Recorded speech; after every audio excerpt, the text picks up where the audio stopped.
I was folding tiny shirts in the laundry room when my phone buzzed. The washing machine hummed its usual song. Warm air from the dryer made the room cozy. I picked up my phone and saw a message from my daughter-in-law, Lisa.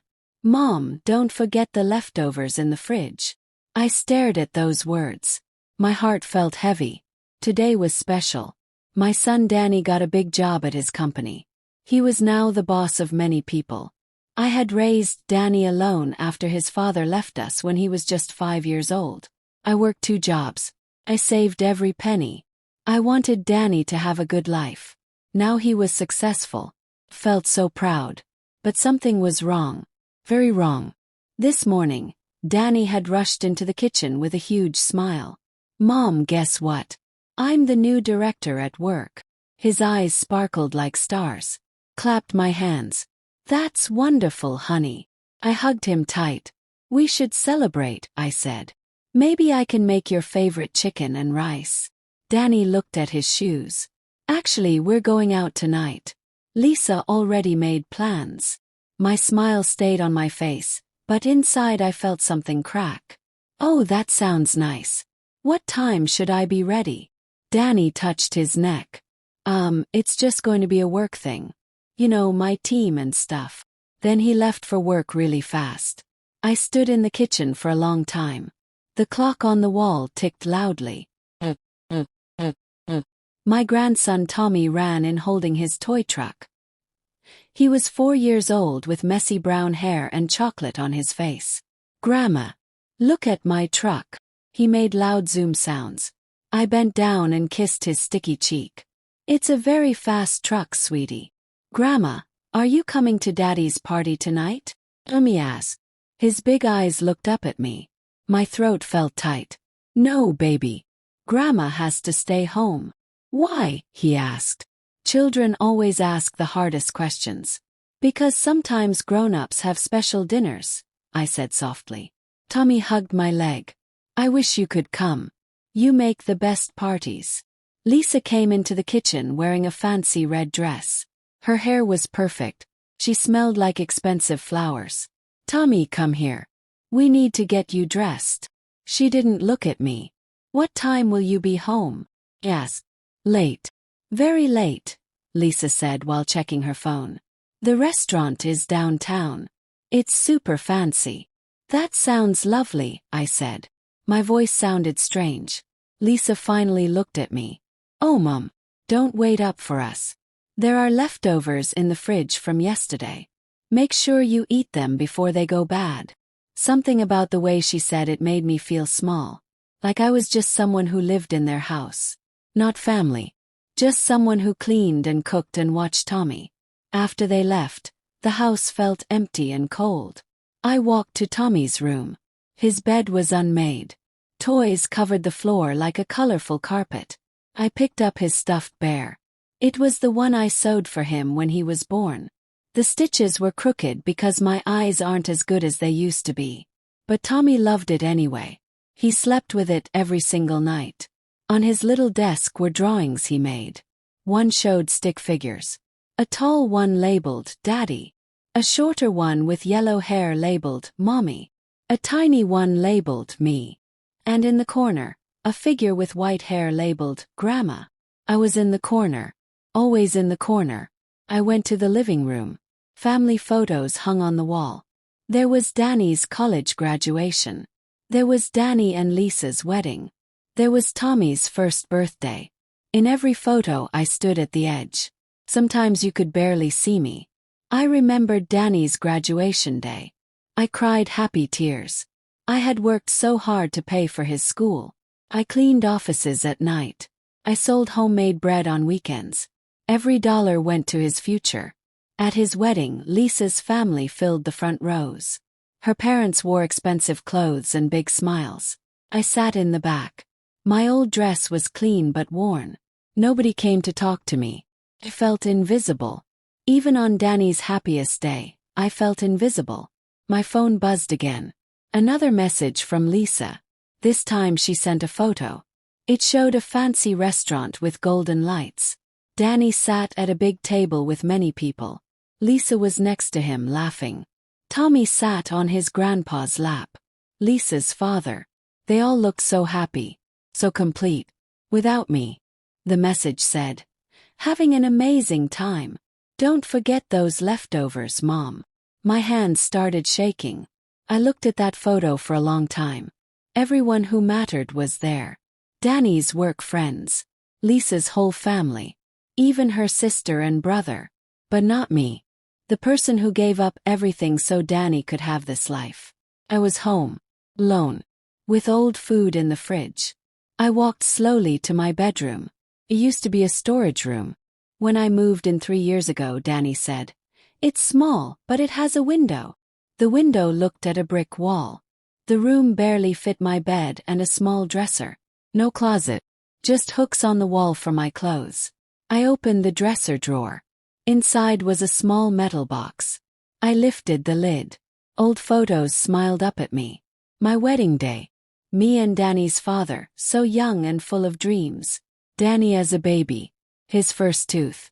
His first day of school. A Mother's Day card he made when he was 7. It said, "My mom is the best. She works hard. She loves me. I love her too." Tears fell on the card. When did everything change? I remembered 3 years ago. Danny called me. "Mom, Lisa just had the baby. We need help. Can you come live with us?"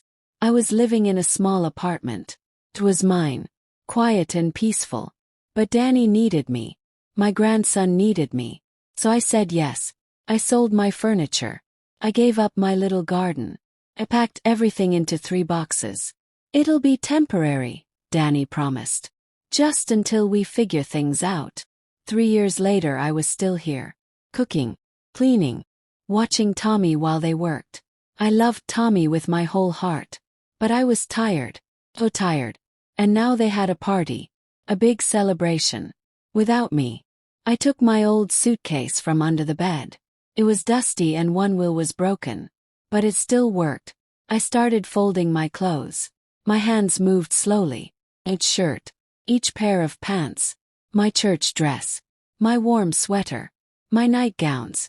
As I packed, memories filled my head. Teaching Danny to ride a bike. Staying up all night when he had a fever. Going without new shoes so he could have a nice coat. Reading him bedtime stories. Helping with homework. Cheering at his basketball games. Being there. Always being there. And now. Now I was just someone who should eat the leftovers. I wrote a note on the kitchen table. My handwriting was shaky. "Dear Danny and Lisa, I have gone to stay with my friend Rose for a while. Don't worry about me. I need some time to think. There is food in the freezer for Tommy. His blue medicine is in the cabinet. He needs it before bed. Love, Mom." I looked at the note. Should I say more? Should I tell them how much they hurt me? Well, they should figure it out themselves. I folded the note and put it where they would see it. Right next to the fruit bowl. The fruit bowl I filled every Monday with apples and oranges because Danny liked fresh fruit. Rose was my oldest friend. We met 50 years ago in school. She lived across town in a little yellow house. Rose had 3 cats and a garden full of flowers. She always said, "Margaret, you work too hard. Come visit me more." Called her. She answered on the first ring. "Margaret, what's wrong? You sound upset. Can I come stay with you for a few days?" Yes. My voice broke. "Of course. Come right now. I'll make tea." Rose didn't ask questions. That's what real friends do. They just help. I grabbed my suitcase. I took one last look at the house.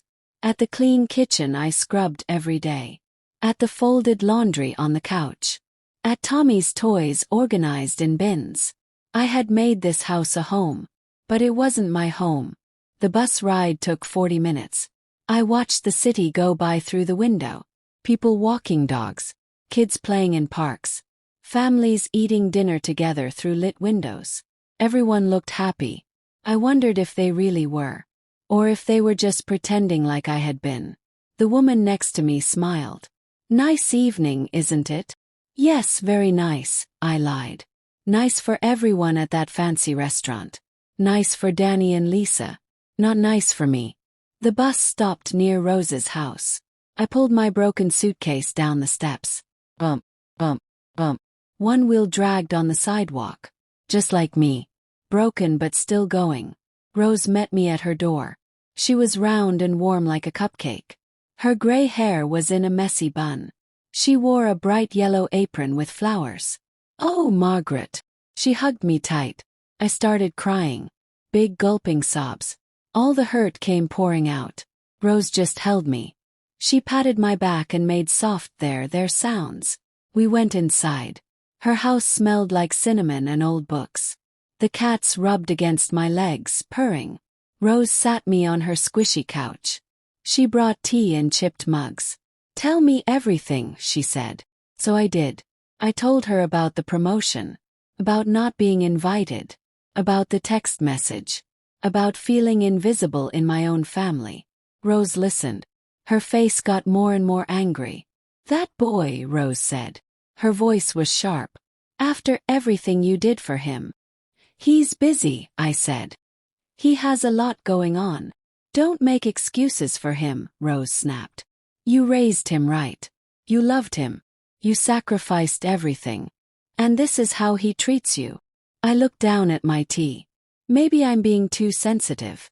Maybe it's normal for children to grow away from their parents. Rose took my hand. Growing away is one thing. Being cruel is another. Not inviting you was cruel. That text message was cruel. You deserve better. Her words made me cry again. 'Cause she was right. I did deserve better. Rose showed me to her guest room. It was small but sunny. Yellow curtains. A white bed with a soft quilt. Pictures of flowers on the walls. "This is yours as long as you need it," Rose said. "Thank you," I whispered. That night, I lay in bed and stared at the ceiling. My phone stayed silent. Danny and Lisa were probably still at the restaurant. Laughing. Celebrating. Not thinking about me at all. I thought about Tommy. Was he having fun? Did he ask where I was? Did anyone tell him Grandma wasn't important enough to come? I pulled the quilt up to my chin. Maybe tomorrow would be better. Maybe Danny would call and apologize. Maybe this was all a big misunderstanding. But deep in my heart, I knew the truth. This wasn't a mistake. This was how they saw me. As help. As someone who did chores. Not as family. I remembered when Danny was little. When it was just us two. We were a team. We ate breakfast together every morning. We told each other about our days. He would say, "Mom, you're my best friend." When did I stop being his best friend? When Lisa came. Well, Lisa was nice at first. She smiled and called me Mom and asked my advice. But slowly things changed. She started making comments. "Oh, Mom, maybe you shouldn't wear that. It's a bit old-fashioned. Mom, we need the living room for guests. Can you stay in your room? Mom, don't mention that story. It's embarrassing." Little by little I got smaller in that house. Quieter. Less visible. And Danny let it happen. He never stood up for me. He never said, "Lisa, that's my mother. Be respectful." He just looked uncomfortable and changed the subject. I grabbed my phone. Maybe I should text them. Tell them I left. But no. They hadn't texted me except to remind me about leftovers. They didn't deserve an explanation. I turned off my phone. The darkness felt heavy. My chest hurt. Was this what it felt like to have your heart broken by your own child? The person you loved more than anything. The person you would die for. Morning came. Sunlight filled the yellow room. Birds sang outside. Rose knocked softly. "Margaret." I made pancakes. I got dressed slowly. My body felt heavy. Like I was moving through water. In the kitchen, Rose had set out a pretty breakfast. Pancakes with syrup. Fresh strawberries. Orange juice. 2 plates. 2 forks. 2 napkins. She had made a place for me. "Eat up," Rose said cheerfully. "You're too skinny." As I ate, Rose talked about her cats. About her garden. About the book club she joined. Normal things. Easy things. She didn't push me to talk. I was grateful. After breakfast, my phone buzzed. I had turned it back on. 7 missed calls from Danny. 12 text messages. My heart jumped. The first message. Mom, where are you? Second message. Mom, we came home and you're gone. Third message. Your note says you're at Rose's. Why didn't you come to dinner? Fourth message. Lisa is upset. She says you're being dramatic. Fifth message. Can you please come home? Tommy is asking for you. Sixth message. Mom, this isn't funny. Seventh message. We need you to watch Tommy tomorrow. I have work. Not one message said sorry. Not one message said they missed me at dinner.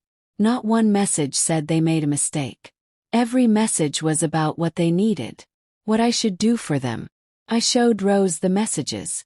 She read them and her mouth made a thin line. Don't answer yet, she advised. Let them worry. Let them think. But Tommy, I started. Tommy has two parents, Rose said firmly. They can take care of him. You've been taking care of everyone for 3 years. It's time they learned to manage. She was right. But it was so hard. Every part of me wanted to rush back. To make sure Tommy was okay. Fix everything. That's what mothers do. We fix things. We make everything better. Even when we're the ones who are broken. Rose and I went to her garden. She handed me gloves and a small shovel. Come on. Gardening helps when you're sad. We worked in the dirt. Planting seeds. Pulling weeds. The sun was warm. The earth smelled rich and alive. Rose hummed while she worked. You know, Rose said, I planted these flowers after my husband died. I was so lonely. But watching things grow helped me feel better. Like life keeps going, you know. Did know. Life kept going whether you were happy or sad. Whether you were included or forgotten. The world didn't stop spinning just because your heart was breaking. We planted tomatoes. Rose said. These will be ready in a few months. You can make that amazing sauce you always talk about. Maybe, I said. Or maybe you'll be back home by then, Rose said gently. But that's okay too. Whatever you decide, I'm here. I looked at my hands. Dirt under my nails. Sun on my face. When was the last time I did something just for fun? When was the last time I sat in a garden and felt peaceful? I couldn't remember. For 3 years, every minute was about Danny's family. Their schedules. Their needs. Their wants. What about my needs? What about my wants? That afternoon Danny called. I let it ring. Then he called again. And again. Finally I answered. Mom! Danny's voice was loud. Why aren't you answering? We've been so worried. I needed some space, I said quietly. Space. What does that mean? Mom, you can't just leave like that. Why not? Yes. You left me home alone while you celebrated. Silence. Then Danny said. That was different. That was a work thing. Your whole family was there. Lisa's parents. Her sister. Her brother. But not me. Why wasn't I invited, Danny? More silence. I don't know. Lisa organized everything. And you didn't think to ask if your mother could come? My voice got stronger. The mother who raised you alone. Who worked day and night so you could go to college. Who gave up her own home to help you. Danny's voice got small. Mom, I'm sorry. I didn't think. That's the problem, I interrupted. You didn't think. You haven't been thinking about me for a long time. I heard Lisa in the background. Is that your mom? Tell her we need her back. Tommy won't stop crying. My heart squeezed. Tommy was crying. Let me talk to Tommy, I said. Danny put the phone on speaker. Grandma. Tommy's little voice was thick with tears. Hi, baby. Why are you crying? I want you to come home. Mommy made breakfast and it was yucky. And Daddy forgot my special cup. And nobody knows where my truck is. Your truck is under the couch, I said automatically. And your special cup is in the top cabinet.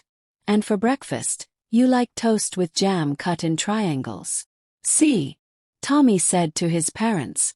Grandma knows everything. Danny took the phone back. Mom, please. Come home. We'll talk about everything. I promise. I need a few days, I said. Just a few days to think. But who will watch Tommy? Enias. You're his father. You'll figure it out. Hung up. My hands were shaking. Rose gave me a thumbs up. Good for you, Margaret. Stand your ground. But I didn't feel good. Felt awful. I felt guilty. What kind of grandmother leaves her grandchild? But what kind of son forgets his mother? It was all so confusing. That night Rose made soup. We ate in her cozy kitchen. Her cats purred around our feet. Tell me about when Danny was little, Rose said. So I did. I told her about teaching him to tie his shoes. About his first day of school when he cried and held my hand. About how he loved dinosaurs and wanted to be a scientist. About how he would draw me pictures and tape them to the fridge. I love you, Mama. He would write in wobbly letters. You're the best mama in the whole world. When did I stop being the best? When did I become someone they only remembered when they needed something? Rose listened. She nodded. She understood. You miss him, she said. I miss who he used to be. The next morning Lisa called. I was surprised. She never called me. Mom, Lisa said. Her voice was tight. This has gone on long enough. Danny missed work today because nobody could watch Tommy. You need to come back. Hello to you too, Lisa, I said. Don't be difficult. You know we need you. Need me for what? To babysit. To cook. To clean. My voice got loud. What about what I need? Lisa sighed. Like I was being a difficult child. What do you need, Mom? You have a roof over your head. Food. What more could you want? Respect, I said. The word came out strong. I want respect. I want to be treated like family, not like hired help. Lisa laughed. Actually laughed. Respect. We give you plenty of respect. You didn't invite me to Danny's celebration dinner. That was just an oversight, Lisa stammered. Was it an oversight when you text me to eat leftovers? Like I'm just someone who lives in your house. Lisa's voice turned cold. You do just live in our house, Mom. It's our house. We pay for everything. We're letting you stay there. The words hit me like stones. Letting me stay there. Yes, Lisa said. And honestly, you should be more grateful. I felt my face get hot. Grateful. I gave up my apartment to help you. I take care of your son every day. Cook your meals. Clean your house. And you think I should be grateful? You don't pay rent, Lisa shot back. You don't pay for food. You're getting a free ride. A free ride. My voice shook. I work every single day in that house. If you paid someone to do what I do, it would cost thousands of dollars a month. Well, maybe we should just hire someone then, Lisa said. Someone who doesn't complain and make drama. The line went dead. She had hung up on me. I sat down hard on Rose's couch. Rose came running. What happened? I told her everything. Rose's face turned red with anger. That horrible girl. How dare she? Maybe she's right, I said quietly. Maybe I should be more grateful. They did take me in. Rose grabbed my shoulders. Margaret, listen to me. You are not a burden. You are a blessing. They are lucky to have you. Not the other way around. But I didn't feel like a blessing. Felt like garbage. Something to be thrown away when it was no longer useful. That afternoon I went for a walk. Rose's neighborhood was pretty. Trees lined the streets. Flowers grew in window boxes. Past a small park. Children played on swings. Their parents watched and smiled. I sat on a bench. An old man sat on the other end. He was feeding pigeons. Nice day, he said. Yes, I agreed. You look sad, he observed. Shrugged. Family trouble. He nodded. I understand. I don't talk to my kids anymore. They're too busy for an old man. That's sad, I said. It is what it is, he replied. We raise them. We love them. Then they leave. That's life. But I didn't want that to be life. I didn't want to be forgotten. I walked back to Rose's house slowly. My phone buzzed. Text from Danny. Mom, please call me. Lisa told me what she said. She didn't mean it. She's just stressed. So now Danny was making excuses for Lisa, just like he always did. My phone buzzed again. This time it was a photo from Danny. Tommy in his pajamas, holding my picture, crying. The message said, "He won't stop asking for you." My heart cracked into pieces. I called Danny immediately. "Let me talk to Tommy." Tommy's voice came on. "Grandma, when are you coming home?" "Soon, sweetie. Very soon. Promise." "I promise. Now can you do something for Grandma? Can you be brave and listen to Mommy and Daddy?" "Okay," Tommy sniffled. "But I miss you so much." "I miss you too, baby. More than you know."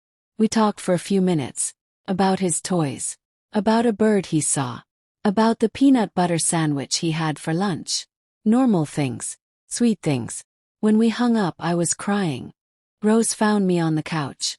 "You're going back, aren't you?" "I have to. Tommy needs me." "What about what you need?" Rose asked softly. "Tommy is 4 years old. He needs me more than I need. Whatever this is." I waved my hand around. "Freedom. Peace. Respect." Rose sat next to me. "Margaret, I understand. Do. But please don't go back without making things clear. Tell Danny and Lisa how you feel. Make them understand. Make them change." "What if they don't change?" "Then you'll know," Rose said sadly. "You'll know where you stand." I called Danny. "I'll come back tomorrow. But we need to have a serious talk. All 3 of us." "Of course, Mom. Whatever you need." "I mean it, Danny. Things have to change." "They will. I promise." Hung up. I didn't believe him. But I had to try. For Tommy. For myself. For the memory of the little boy who once thought I was the best mama in the world. Rose helped me pack. "You can come back anytime," she said. "This is always your home too." "Thank you," I hugged her tight. "For everything." The next morning Danny came to pick me up. He looked terrible. His hair was messy. His eyes were red. He hadn't shaved. "Mom," he said. He tried to hug me. I stepped back. "Let's just go." The drive was quiet. Finally Danny said, "I'm really sorry, Mom. About everything." "We'll talk at home," I said. I looked out the window. We passed the restaurant where they had celebrated. It looked fancy. Expensive. The kind of place I would have been proud to go to with my son. When we got home, Lisa was in the kitchen. She looked uncomfortable. "Mom," she said. "Welcome back." Tommy came running. "Grandma. Grandma. Grandma." He jumped into my arms. I held him close. Breathed in his little boy smell. Shampoo and syrup and playground dirt. "I missed you so much," he whispered. "I missed you too, sweetheart. Don't leave again, okay?" "Let's talk about that," I said. I put Tommy down. "Can you go play in your room for a bit? The grown-ups need to talk." "Okay." Tommy ran off. I sat at the kitchen table. Danny and Lisa sat across from me. They looked like kids in trouble at school. "I'm not happy," I said. Simple words. True words. "I haven't been happy for a long time." Danny opened his mouth. I held up my hand. "Let me finish. When I moved here 3 years ago, you said it was temporary. You said you needed help with the baby. I was happy to help. I love Tommy. But somewhere along the way, I stopped being your mother. I became your servant." "Mom, that's not." Danny started. "It is," I interrupted. "Be honest. When was the last time you asked me how I was doing? When was the last time we had a conversation that wasn't about Tommy or chores?" Danny looked down. He couldn't answer. Lisa fidgeted with her nails. "And you, Lisa," I turned to her. "You told me I should be grateful to live here. But I'm not living here. I'm working here. Every day. All day. Cooking, cleaning, childcare. If you paid someone to do my job, you'd pay them at least $3,000 a month." Lisa's eyes widened. She hadn't thought about it that way. "So here's what's going to happen," I said. My voice was steady. "Things are going to change. Starting today." Danny and Lisa glanced at each other. "What kind of changes?" Danny asked nervously. First, I need my own space. A real bedroom. Not a storage closet. Danny nodded quickly. We can switch rooms. You can have the guest room. It's bigger. Second, I need days off. 2 days every week where I don't cook or clean or babysit. Those are my days. But Mom, I work, Lisa protested. So do I said firmly. I've been working 7 days a week for 3 years. You two are adults. You can figure out childcare. Lisa looked upset but didn't argue. Third, I want to be included in family events. All of them. No more being left out. That dinner, Danny said quietly. That was wrong. I'm so sorry, Mom. Why did you do it? Asked. Why didn't you invite me? Danny rubbed his face. Lisa planned it. She invited her family. And I guess I didn't think. That's the problem, son. You didn't think. You didn't think about how it would feel to be left out. To get a text message about leftovers while you were all celebrating without me. Tears ran down Danny's face. I messed up. I really messed up. Yes, you did, I agreed. But you can make it better. Starting now. Lisa cleared her throat. Mom, about what I said on the phone. About you living here for free. That was mean. I was stressed and I said something awful. You were honest, I said. And I'm glad. Because now I know how you really feel. No, Lisa shook her head. That's not how I feel. Not really. I was just angry because Danny missed work and everything was crazy and I took it out on you. Do you understand how much I do around here? I asked her directly. Lisa nodded slowly. I'm starting to. These last 2 days without you were terrible, Lisa admitted. Tommy wouldn't eat. He wouldn't sleep. Danny and I fought. The house was a mess. I burned dinner. Everything fell apart. Because I hold everything together, I said. And nobody noticed until I was gone. We noticed, Danny said. We definitely noticed. So will things change? Yes. They both nodded. We'll try, Danny promised. I need more than trying, I said. I need action. Real change. Or I'll go back to Rose's house and stay there. Okay, Danny said. Let's make a plan. A real plan. We spent the next hour talking. Danny wrote everything down on paper. My 2 days off would be Saturday and Sunday. They would figure out childcare. My new room would be ready by the end of the week. I would be included in all family dinners, parties, and events. I would get an allowance. $500 a month for my personal expenses. First, Lisa looked shocked. But Danny said, Mom's right. She works hard. She deserves to be paid. It wasn't much. But it was something. It was acknowledgement that my work had value. Also, I said, I want to join a class. Maybe painting or dancing or something. What kind of class? Lisa asked. I don't know yet. But I used to love painting when I was young. I want to try it again. Danny smiled. That's great, Mom. You should do things you enjoy. Felt strange. Asking for things for myself. I had spent so many years only thinking about others. But Rose was right. It mattered too. My happiness mattered. That evening I moved into the guest room. It was 3 times bigger than my old room. It had a real closet. Comfortable chair. A window with a view of the garden. Tommy helped me unpack. He chattered about his day. About how sad he was when I was gone. I'm here now, I assured him. But Grandma is going to be a little different, okay? Different how? I'm going to do fun things sometimes. Like painting class. And on weekends, Mommy and Daddy will take care of you. Can I come to painting class too? Tommy asked.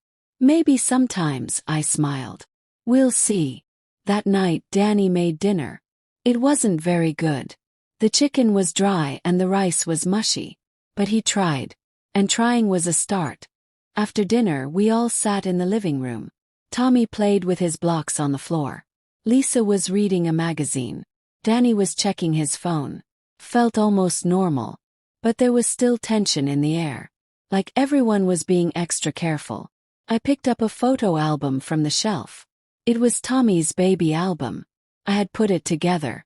Every photo, every milestone carefully documented. "Remember when Tommy took his first steps?" said. Danny looked up. "Yeah. He fell right into your arms. He was 8 months old. The doctor said that was early." Lisa put down her magazine. "I was at work that day. I missed it." There was sadness in her voice. "You were building your career," I said gently.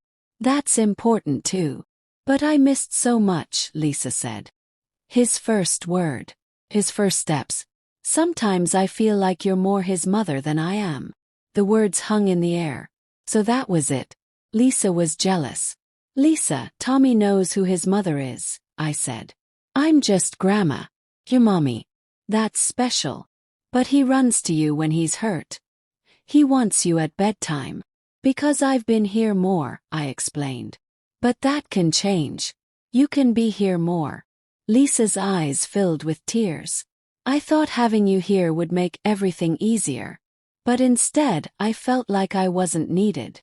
"You are needed," I said firmly. "You're his mother. Nobody can replace that." Danny reached over and held Lisa's hand.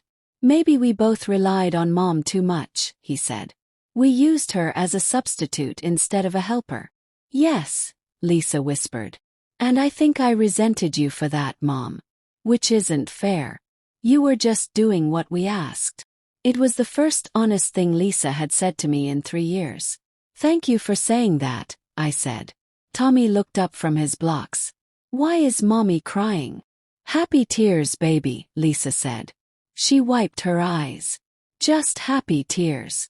Tommy went back to his blocks, building towers and knocking them down. Children are so simple, so pure. They don't carry grudges. They don't overthink. They just love. "I want you to spend more time with Tommy," I said to Lisa. "On my days off, it should be just you three. Family time." "What will you do?" Danny asked. "Whatever I want," I smiled. "Maybe visit Rose. Maybe go to a movie. Maybe just sit in a park and read a book." The idea felt strange and wonderful. 2 whole days just for me. When was the last time I had a whole day to myself? I couldn't remember. "We can do that," Danny agreed.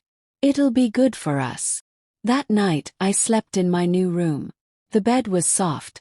The pillows were fluffy. I could stretch out my arms and legs without hitting walls. Through the window I could see stars.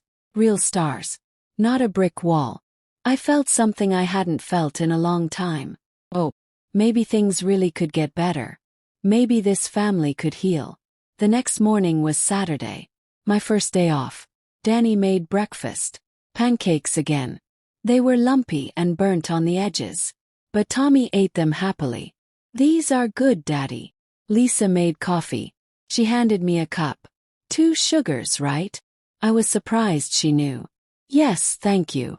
After breakfast, they got ready to go to the zoo. "You're not coming, Grandma?" Tommy asked.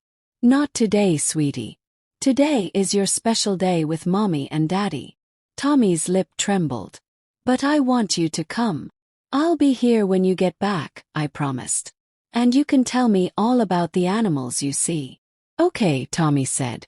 But he still looked sad. After they left, the house was completely quiet. I stood in the kitchen, alone, free. I didn't know what to do with myself.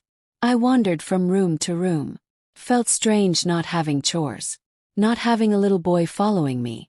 Not having anyone need me. I made another cup of coffee. I sat on the porch. Birds sang in the trees. The sun was warm. A neighbor walked by with her dog and waved. "Beautiful day," she called.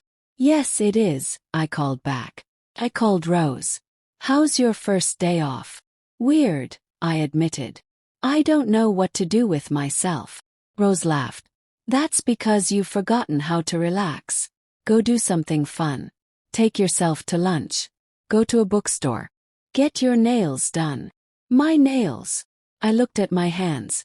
My nails were short and plain. I hadn't painted them in decades. "Yes, your nails. Treat yourself, Margaret." So I did. I got dressed in my nicest outfit.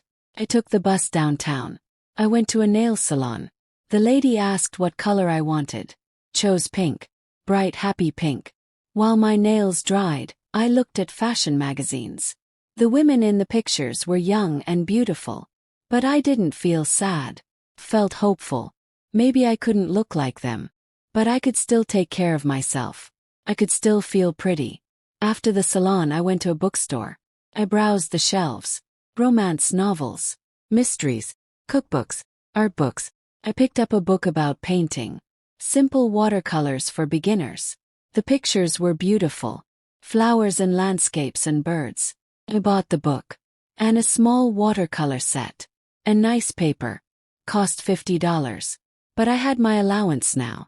This was my money. Found a small cafe. I ordered soup and a sandwich. I sat by the window and read my new book. People rushed by outside. Everyone busy. Everyone going somewhere. But I was still. Peaceful. Present. A young woman sat at the next table. She was crying softly. I pretended not to notice. But then she looked at me. "Sorry," she said. "I'm having a bad day." "I understand," I said kindly. "Want to talk about it?" She hesitated. Then words poured out. Her boyfriend broke up with her. Her boss was mean. She felt alone and worthless. I listened. Just like Rose had listened to me. "You're not worthless," I said when she finished. "Bad days pass. Hard times end. You're young and strong. You'll be okay." "How do you know?" she asked. "Because I'm old and I've survived many bad days," I smiled. "And I'm still here." He smiled back. "Thank you. I needed to hear that." "We all need to hear that sometimes," I said. After lunch I walked through a park. Children played. Dogs ran. Couples held hands. The world was full of life and color and sound. I had been so focused on Danny's house that I forgot the world was big. When I got home they were already back. Tommy ran to me. "Grandma, we saw lions and tigers and bears." "Oh my," said. "Tell me everything." He talked and talked. About the monkeys that made funny faces. About the elephant that sprayed water. About the ice cream they got. Danny and Lisa watched us. They looked tired but happy. "Did you have a good day?" Danny asked. "I did," I said. I showed him my pink nails. "Very nice, Mom," he grinned. "Very fancy." "And I bought painting supplies," I said. "I'm going to start painting again." "That's wonderful," Lisa said. And she actually sounded like she meant it. That evening, I set up my painting supplies on the kitchen table. Tommy wanted to paint too. So we painted together. He made wild splashes of color. I tried to paint a flower. It didn't look very good. But it didn't matter. I was having fun. Danny took a picture of us. "This is going on the fridge," he said. And he actually did it. Right in the center. Not hidden in a corner. Later, after Tommy was in bed, Danny sat with me. "Mom, today was hard," he admitted. "Tommy kept asking for you. He cried twice. But you handled it," I said. "You're his father. You can comfort him." "I know. But I realized how much you do. How much we took for granted." "Well, now you know," I said. "And knowing is the first step." Danny hugged me. Real long hug. "I love you, Mom. I'm sorry I haven't shown it enough." "I love you too, son. Always." That night, I painted in my new room until late. The watercolors bloomed on the paper. Not perfect, but beautiful in their own way. Like life. Not perfect, but beautiful. The days turned into weeks. Weeks turned into a month. Things were different. Better. Not perfect, but better. Danny and Lisa hired a babysitter for Saturday mornings. A nice college girl named Amy. Tommy liked her. On Saturdays, I went to a painting class at the community center. The teacher was an old woman named Mrs. Chen.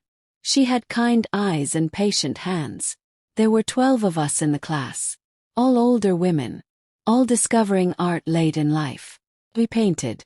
We laughed. We shared stories. One woman, Helen, became my friend. She was 72 and painted beautiful birds. "I always wanted to do this," Helen said. But I was too busy raising 6 kids. 6? I exclaimed. How did you manage? Barely, Helen laughed. But now they're grown. Now it's my time. My time. What a beautiful phrase. I had spent so many years making time for others. Now I was making time for myself.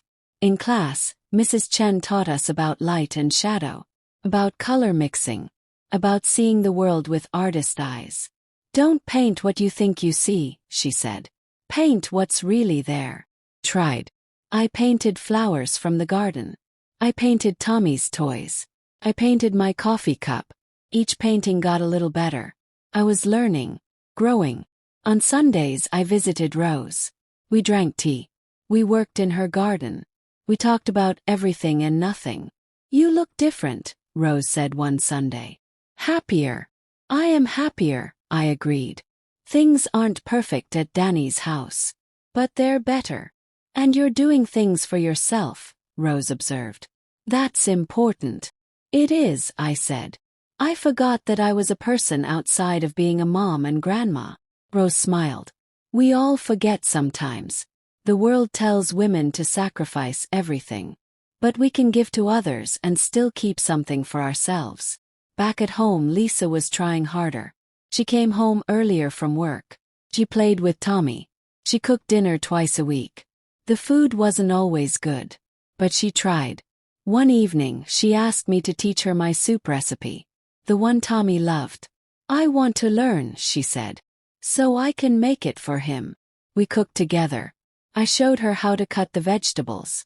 How much salt to add. When to add the noodles. This is nice, Lisa said. Cooking together. Yes, it is, I agreed. Maybe we could be friends. Not just family. But actual friends. Danny made an effort too. He asked about my paintings. He looked at each one carefully. This one is really good, Mom, he said. The colors are so bright. Thank you, honey. Would you paint something for my office? He asked. Really? Really. I want to show people what my talented mother can do. I painted him a sunrise. Golden and orange and full of hope. He hung it behind his desk at work.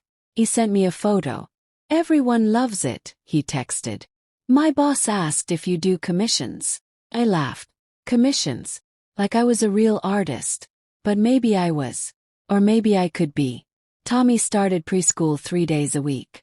On those days, the house was very quiet. I did my chores in the morning. Then I had the afternoon free. Sometimes I painted. Sometimes I read. Sometimes I just sat and enjoyed the silence. One afternoon I found old photo albums in the closet. I looked through them slowly. My wedding day. So young. So hopeful. Danny as a baby. As a toddler. As a boy. I saw myself in those pictures. Always smiling. Always there. Always giving. But where was I now? Who was Margaret without Danny? Without Tommy? I was finding out. Slowly. Day by day.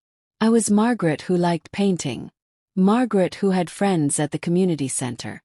Margaret who enjoyed quiet mornings and long walks. Margaret who could say no. Margaret who had needs and wants. Margaret who mattered. One day Lisa came home with a surprise. I signed us up for a mother-daughter spa day, she said. You and me. I was shocked. Really? Really? Lisa smiled. I thought it would be nice to spend time together. Just us. The spa day was wonderful. We got massages, facials, our nails done. Talk. Really talked. I'm sorry for how I treated you, Lisa said. I was overwhelmed and I took it out on you. I understand, I said. Being a mother and having a career is hard. It is, Lisa sighed. I always feel like I'm failing at both. You're not failing, I said gently. You're doing your best. That's all anyone can do. Lisa's eyes got watery. Thank you for saying that. And thank you for being here. For helping us. I know I don't say it enough. You're saying it now, I smiled. That's what matters. After that day, things felt lighter between us. Lisa stopped making little comments about what I wore or how I did things. She asked my opinion instead of telling me what to do. She included me in decisions. Should we sign Tommy up for soccer or swimming? She asked. What do you think? Tommy loves water, I said. Maybe swimming. Good idea, Lisa agreed. Small things, but they added up. To respect, partnership, family. 2 months after I came back from Rose's house, Danny asked me to dinner. Just the two of us. Lisa will watch Tommy, he said. I want to take you somewhere nice. We went to a restaurant. Not the fancy one where they celebrated. A different one. Quieter. Cozier. Danny pulled out my chair. He ordered my favorite wine. Mom, he said. I've been thinking a lot. About what? About that night. The promotion dinner. He looked down at his hands. That was the worst thing I've ever done. Leaving you out. Texting you about leftovers. I replay it in my head and I feel sick. Danny. No, let me finish, he interrupted. You sacrificed everything for me. Everything. And I repaid you by making you feel worthless. I'm so ashamed. Tears ran down his cheeks. I don't know when I became that person. That selfish person who forgot his own mother. I reached across the table and took his hand. You were overwhelmed. You made a mistake. A big mistake, Danny said. The kind of mistake that could have ruined everything. But it didn't, I said. Because we talked about it. We fixed it. We're here now. Danny squeezed my hand. I'll never take you for granted again. I promise. Good, I smiled. Because I won't let you. We ate dinner slowly. We talked about memories. About the time Danny broke his arm falling out of a tree. About his high school graduation. About his first job. You were always there, Danny said. Every game. Every concert. Every important moment. That's what mothers do, I said. But I wasn't there for you, Danny said sadly. For your important moments. What are your dreams, Mom? What do you want from life? Thought about it. I want to keep painting. I want to get better at it. Maybe have a small exhibition someday. That's amazing, Danny said. I'll help you make that happen. I want to travel, I continued. I've never been anywhere. Maybe I could take a trip. Where would you go? The ocean, I said. I've never seen the ocean. Danny's eyes lit up. Let's plan a family trip. All of us. We'll go to the beach. Tommy would love it. That sounds wonderful, I said. We finished dinner. Danny paid the bill. As we left, he said, this was nice. Can we do this every month? Just you and me. I'd like that, I said. And I meant it. My son was coming back to me. The little boy who loved me. The man who respected me. 3 months passed. Then 4. Then 5. My painting got better. Mrs. Chen said I had talent. You should submit something to the senior art show, she said. It's in 2 months. At the town hall. Oh, I don't know, I hesitated. I'm just a beginner. So what? Mrs. Chen said. Art is about expression, not perfection. Show the world what you can do. Thought about it. Then I decided. Why not? I was Margaret. Mattered. My art mattered. Painted a big piece. A garden with flowers and butterflies. Took 3 weeks. Every detail careful. Every color bright. I called it New Beginnings. When it was done, I showed it to Mrs. Chen. She gasped. Margaret, this is beautiful. Really beautiful. You think so? I know so, she said firmly. Submit it. So I did. And they accepted it. My painting would be in a real art show. I was so excited I called everyone. Rose cried happy tears. Danny and Lisa were so proud. Tommy said, my grandma is famous. The night of the art show, my whole family came. Danny wore a suit. Lisa wore a pretty dress. Tommy wore his best shirt. They all stood next to my painting, smiling, proud. Other people looked at it too. They said nice things. Such lovely colors. Very cheerful. The butterflies are so delicate. I felt like I was floating. Me. Margaret. A 70-year-old woman who thought her life was over. But it wasn't over. It was just beginning. At the end of the night, my painting won third place. Third place. Out of 50 paintings. Danny hugged me tight. Lisa actually cried. Tommy jumped up and down. Grandma won. Grandma won. They took 1,000,000 pictures. Me with my painting. Me with my ribbon. All of us together. Later, Danny posted the photos online. He wrote, "So proud of my amazing mother. She started painting at 70 and won an award at her first show. She raised me alone, worked 2 jobs, sacrificed everything. And now she's living her dreams. She's my hero." The post got hundreds of likes. Friends from Danny's past commented, "Your mom is awesome. What an inspiration. Tell her congratulations." I read every comment. Each one made my heart full. Mattered. Not just as a mother. Not just as a grandmother. But as me. As Margaret. As an artist. As a person. That night I couldn't sleep. I kept thinking about the journey. About the day I left. About feeling invisible and worthless. About finding myself again. About learning to speak up. About demanding respect. About discovering painting. About new friends and old friends. About healing broken relationships. About second chances. About how it's never too late to start over. Never too late to find yourself. Never too late to matter. I got out of bed and went to my painting corner. I started a new piece. A woman standing in a doorway. Light behind her. Darkness ahead. But she was stepping forward. Brave. Strong. Free. I painted until sunrise. When I finished, I stepped back. The woman in the painting looked like me. Older. Wiser. Scarred but standing. It was my best work yet. I called it Margaret. Just that. Name. Because that's who I was. Not just mom. Not just grandma. Margaret. Person with dreams and talents and worth. The next morning, Tommy woke me up. "Grandma, you didn't make breakfast. That's Daddy's job on Sundays, remember?" "Oh yeah," Tommy giggled. "I forgot." He climbed into my bed and snuggled close. "Grandma, I love you. I love you too, sweet boy. Are you happy?" Tommy asked suddenly. "What? Are you happy?" Daddy asked Mommy if you were happy. Mommy said yes.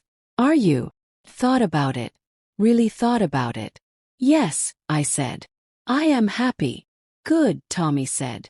"Because when you left that time I was so sad. I don't want you to be sad ever. Sometimes people need to be sad to learn how to be happy again," I explained. "That's confusing," Tommy said. "I know," I laughed. "But it's true." He hugged me tight. Then ran off to find his daddy. I lay in bed a little longer. Thinking. Grateful. Changed. That afternoon the whole family went to the park. It was a beautiful day. Sunny but not too hot. Danny pushed Tommy on the swings. Lisa and I sat on a bench. "You know," Lisa said. "I was talking to my mom yesterday. I told her about everything that happened. About how I treated you." "Oh." "She said I was terrible. She said she would have left too." Lisa looked at me. "I'm glad you came back. But I'm also glad you left. It woke us up. We needed that wake-up call. Sometimes love means being tough," I said. "Not just accepting everything." "My mom said something else," Lisa continued. "She said she worries about getting old. About being a burden to me and my sister. Are you worried about that?" "Yes."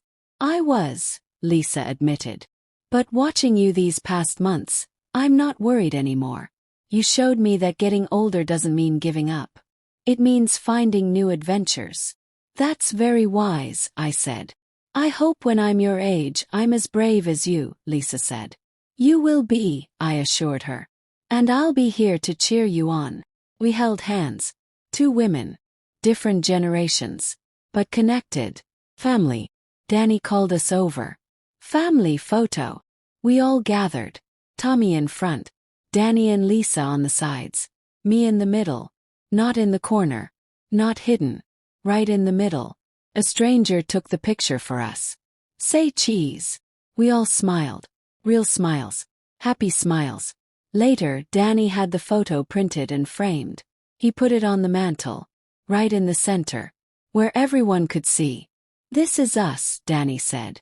"Our family. Complete." I looked at that photo every day. It reminded me of how far we'd come, how much we'd grown, how love can break and heal and grow stronger. 6 months after the art show, Mrs. Chen asked me to help teach the painting class. "You have a gift for encouragement," she said. "The new students like you." "Really? Really? Will you be my assistant teacher?" "I'd be honored," I said. So I became a teacher. Me, Margaret, who thought she was too old to matter. I taught beginners, mostly older women like me. Women who had spent their lives caring for others. Women who forgot how to care for themselves. I understood them, 'cause I had been them. "It's never too late," I told them. "You're never too old. You always matter." One student, Barbara, was 75. She cried during her first class. "I can't do this. My hands shake. My eyes are bad." "Your hands tell a story," I said gently. "Let them shake. That's part of your art. Your unique art." She tried. Her painting was shaky, but beautiful. "I did it," she whispered. "I actually did it." "Yes, you did," I smiled. "And you'll do it again next week." Watching her bloom reminded me of my own journey. We all have it in us. The strength to change. The courage to demand better. The right to be seen. At home, things settled into a comfortable rhythm. Not perfect. We still had disagreements. Sometimes Lisa got stressed and snapped. Sometimes Danny forgot things. Sometimes I got tired and grumpy. But we talked. We apologized. We tried. That's all any family can do. Keep trying. Never give up on each other. Tommy was growing so fast. He started kindergarten. He made friends. He learned to read. "Look, Grandma. I can read this book all by myself." "That's wonderful, Tommy. You taught me my letters, remember?" "I remember. You're the best teacher ever." One evening, Danny came home excited. "Mom, guess what?" "What?" "I got another promotion. I'm now senior director." "That's amazing." I hugged him. "I'm so proud." "And this time," Danny said firmly, "we're all celebrating together. You, Lisa, Tommy, me. And I'm inviting Lisa's family, and I'm insisting you sit at the head of the table." My eyes filled with tears. "You don't have to." "Yes, I do," Danny interrupted. "You're the reason I'm successful. You're the reason for everything good in my life. You deserve to be celebrated." The celebration dinner was beautiful. A nice restaurant with candles and soft music. I wore my best dress. The one Lisa helped me pick out. We sat at a big round table. Me right next to Danny. Not in a corner. Not at the end. Right there. Important. Visible. Valued. Danny stood up to make a speech. "Thank you all for coming. This promotion means a lot. But it wouldn't mean anything without the people I love. Especially my mother." He looked at me. "Mom, you worked 2 jobs to put me through school. You believed in me when I didn't believe in myself. You sacrificed everything. And then I repaid you by taking you for granted." Everyone got quiet. "A few months ago, I made a terrible mistake. I celebrated without her. I left her home. Alone. Like she didn't matter." Danny's voice cracked. "She left. And I don't blame her. I deserved it. But she came back. She gave me another chance. She taught me about respect and boundaries and love. Real love." He raised his glass. "To my mother. My hero. The strongest person I know." Everyone raised their glasses. "To Margaret." Lisa stood up too. "I want to say something. Mom, when you first moved in, I saw you as help. Not as family. I was wrong. So wrong. You're not just help. You're the heart of our home. Thank you for everything. And I'm sorry." Now I was fully crying. Happy tears. Healing tears. Even Lisa's parents stood up. Her father said, "We're sorry too. We didn't make you feel welcome. We should have. You're a remarkable woman." The whole table clapped. Tommy climbed onto my lap. "Don't cry, Grandma. These are happy tears, baby." Oh, okay then. He hugged me tight. The dinner was delicious. The conversation was warm. Laughter filled the air. At one point I looked around the table. At all these people. At this family. This life. And I felt complete. After dinner we walked through the city. Danny and Lisa held Tommy's hands, swinging him between them. I walked beside them. Content. Free. Myself. Mom, Danny said. Lisa and I have been talking. About what? About the future. About when Tommy starts regular school. About your life. Felt nervous. And we want you to know that you can stay with us as long as you want. But if you ever want your own place again, we'll help you. Whatever you need. Whatever makes you happy. Really, Lisa agreed. We love having you. But we understand if you want independence. Thought about it. Did I want my own place? Maybe someday. But not now. I'm happy where I am, I said. As long as things stay like they are now. With respect. With boundaries. With me being me. Deal, Danny said. Forever deal. We walked past a shop window. My reflection stared back at me. An older woman. Gray hair. Wrinkles. But standing tall. Is bright. Smile real. I barely recognized her. This confident woman. This artist. This person who knew her worth. But it was me. The new me. The me I should have been all along. A year passed. A whole year since that terrible night. The night I left. The night that changed everything. Tommy was 6 now. In first grade. Learning and growing.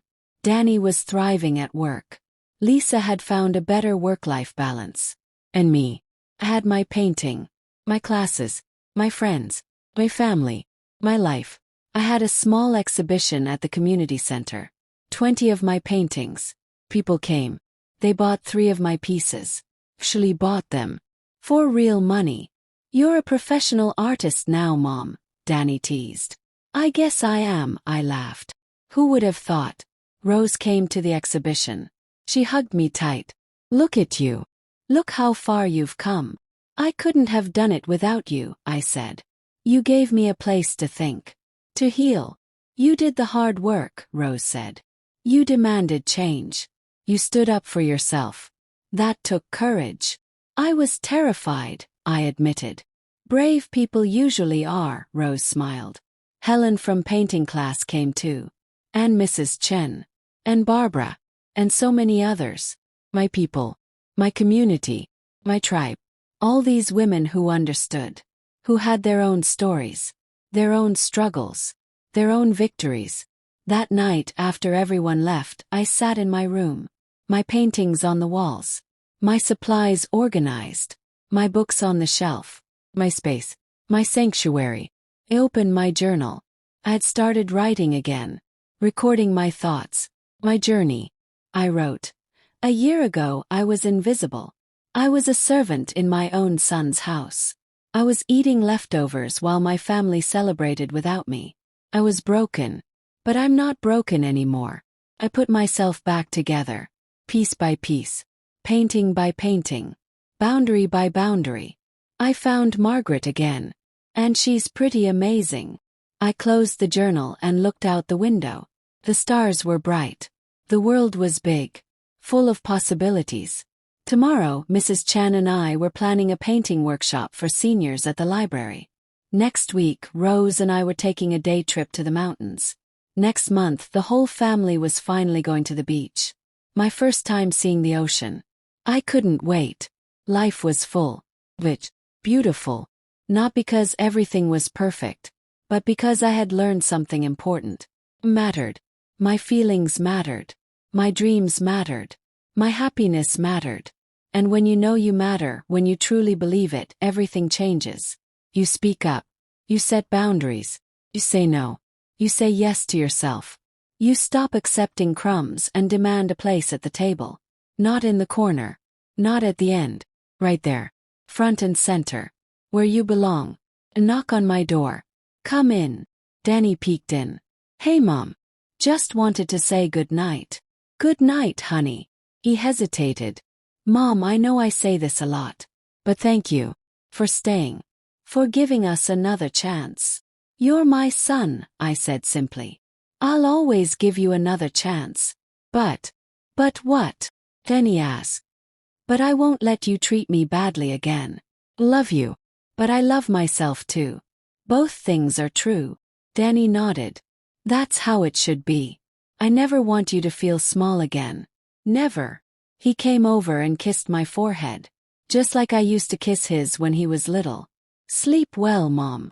You too, son. After he left, I smiled. We had come so far. Both of us. He had learned to see me. I had learned to see myself. That's what love is supposed to do. Help us grow. Help us become better versions of ourselves. I got ready for bed, washed my face, brushed my teeth, changed into my comfortable nightgown. As I climbed into bed, I felt peaceful, truly peaceful. The next morning was Sunday, my day off. I woke up naturally. No alarm, no little boy jumping on my bed. Just soft sunlight and birdsongs. I stretched, got up slowly, made coffee, sat on the porch in my robe. The neighborhood was quiet. Few people jogged by. A dog barked somewhere. Normal Sunday morning sounds. My phone buzzed. Text from Helen. Coffee later. I want to show you my new painting. Yes. 2 o'clock. Perfect. See you then. Had plans. My own plans. With my own friends. Doing things I loved. This was my life now. And it was good. I heard noise from inside. Danny and Lisa were up, making breakfast with Tommy. I could hear laughter, pans clanking, Tommy's excited voice. They were managing, learning, growing. I didn't need to rush in and help. They had it covered. And that was okay. Better than okay. It was healthy. Family should function together, not depend on one person to do everything. I finished my coffee, went inside. The kitchen was a mess. Eggshells on the counter, flour everywhere. But they were smiling. Morning, Grandma. Tommy waved a spatula. We're making pancakes. I can see that, I laughed. Need help? Nope, Danny said proudly. We got this. And they did. The pancakes were lumpy. The bacon was a bit burnt. But they had made breakfast. As a family. Without me. Ate with them. We talked about our plans for the day. Tommy had a playdate. Danny was fixing the fence. Lisa was reading a book she'd been wanting to finish. And me. Coffee with Helen. Then painting in my room. Then maybe a walk. Simple plans. But they were mine. Later I got dressed and took the bus to the coffee shop. Helen was already there. She waved excitedly. Margaret. Look. She showed me photos on her phone. Her painting of a sunset. It was stunning. Helen, that's beautiful. You think so? I'm submitting it to the county fair art competition. You should. You'll definitely win something. We ordered coffee and pastries. We talked about art, about techniques, about colors and brushes and inspiration. We talked about our families. Helen's daughter just had a baby. Her 4th grandchild. Are you helping with the baby? Yes. A little, Helen said. But I told her up front. 2 days a week maximum. I have my own life now. Good for you, I said. It took me 70 years to figure that out, Helen laughed. Better late than never. We sat there for 2 hours. Just talking. Just being. No rush. No responsibilities. Just 2 friends enjoying each other's company. When we parted, Helen hugged me. Same time next week. Absolutely. On the bus ride home, I thought about friendship. About how important it is to have people outside your family. People who see you as you. Not as mom or grandma or helper. Just as Margaret. As yourself. The bus passed the fancy restaurant. The one where Danny celebrated without me a year ago. I looked at it. But I didn't feel sad. I didn't feel angry. Felt grateful. Because that painful night led me here. To this life. To this version of myself. Sometimes the worst moments lead to the best changes. Sometimes you have to break before you can heal stronger. Sometimes you have to leave before people realize they need you. Not just for what you do, but for who you are. The bus stopped at my corner. Got off. Walked the familiar path home. The sun was setting. Golden light everywhere. I stopped and really looked at it. The beauty. The colors. Tomorrow I would try to paint this. This perfect moment. This peaceful feeling. This gratitude. I reached the house. Before I went in, I stood for a moment. Just breathing. Just being. A year ago, I stood in this same spot with a suitcase. Leaving. Broken. Invisible. Now I was back. But different. Whole. Visible. Valued. I had fought for myself. I had demanded respect. I had rebuilt my life. And it was worth it. Every hard conversation. Every tear. Every moment of doubt. All worth it. Open the door. Grandma's home. Tommy ran to me. I scooped him up. Did you have fun today? Yes. I played superheroes with Jake. That sounds exciting. Danny came out of the kitchen. Hey Mom. How was your day? It was wonderful, I said honestly. Really wonderful. Lisa looked up from her book. We saved you some dinner. Spaghetti. It's in the fridge. Not leftovers. Dinner saved for me. Warm. Intentional. Loving. Thank you, I said. Later that night, after Tommy was tucked in, after Danny and Lisa went to their room, I sat at my painting table. I took out fresh paper. New paints. I closed my eyes and remembered the sunset. The golden light. The peaceful feeling. The gratitude. I opened my eyes and began to paint. My brush moved easily. Confident. The colors bloomed on paper. Gold and orange and pink and purple. Light and hope and joy. As I painted, I thought about my journey. About the woman who felt invisible. Who accepted crumbs. Who stayed quiet. She was still part of me. But she wasn't all of me anymore. Now I was also the woman who spoke up. Who demanded better. Who pursued her dreams. Who knew her worth. Both versions were me. The quiet one taught me patience. The loud one taught me courage. I needed both. We all need both. The softness and the strength. The giving and the receiving. The serving and the being served. Balance. That's what I had found. Finally. After 70 years. Balance. I finished the painting around midnight. I stepped back to look at it. It was my best work yet. The sunset glowed. You could almost feel the warmth. I titled it Coming Home. Not coming back to a place. But coming home to yourself. Finding yourself again. Remembering who you are. That's the real homecoming. Cleaned my brushes. Put away my paints. Washed my hands. Got ready for bed. In the bathroom mirror, I looked at my reflection. Really looked. Gray hair. Wrinkles around my eyes and mouth. Age spots on my hands. But also, bright eyes. Genuine smile. Peaceful expression. I looked like someone who had lived. Who had struggled. Who had survived. Who had won. Hello, Margaret, I said to my reflection. You did good. I climbed into bed. My comfortable bed. In my spacious room. In this house that was now truly my home. Not because I served here. But because I belonged here. As an equal. As a person. Family. Closed my eyes. Tomorrow was Monday. Tommy would need breakfast. Danny would rush to work. Lisa would have meetings. And I would help. 'Cause I wanted to. Not because I had to. Not because I was invisible without helping. But because I loved them. And love means showing up. On your own terms. With boundaries. With respect. With balance. I drifted off to sleep thinking about my painting class on Tuesday. About coffee with Rose on Wednesday. About the beach trip coming up next month.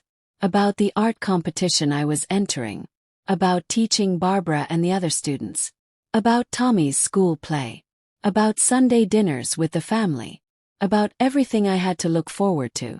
Not just taking care of others. But taking care of myself too. Both things. Together. Balance. I slept well that night. Deep and dreamless. The sleep of someone at peace. Someone who fought the hard fight and came out stronger. Someone who lost herself and found herself again. Thanks for watching Granny's Voice.